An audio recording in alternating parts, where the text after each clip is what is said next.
Benvinguts. Ja som a l'11a edició del nostre programa Maresme Esport. Un total d'11 programes des que vam encetar una tasca informativa necessària i inèdita amb un tractament proper de la informació local fugint de la politització de l'esport.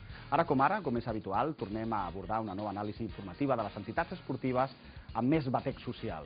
És ben palès que tots els clubs esportius demostren el seu pes social en el seu municipi, amb una especial reverberància comarcal.